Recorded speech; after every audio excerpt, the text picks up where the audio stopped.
Hello मालिक प्रणाम। प्रणाम। बताइए आप लोग, पहले तो मुझे ये 11 उंगली से प्रणाम किया और उसके बाद 13 उंगली से प्रणाम किया। पूरा बुड़बक तो ठीक है, अगर हम बुड़बक हैं हाँ तो तुम मुझे उंगली को गिनती करके बताओ जो तुम्हारे पास कैसे पूरा है 13 उंगली। अच्छा बताते हैं। अगर पूरा नहीं हुआ बाबू तो जिस हाथ से तुमने प्रणाम किया है उसी हाथ को काट कर पूरा पूरा जल्दी की तरह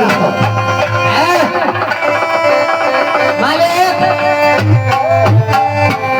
हाँ मालिक, यहाँ देखो 13 उंगली कत से पूरे छे। यहाँ देखो मालिक 1 2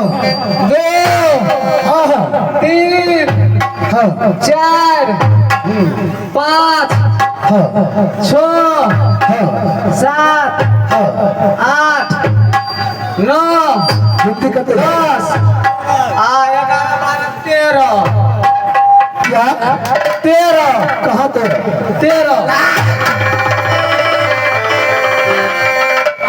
हरामजादे तुमको पता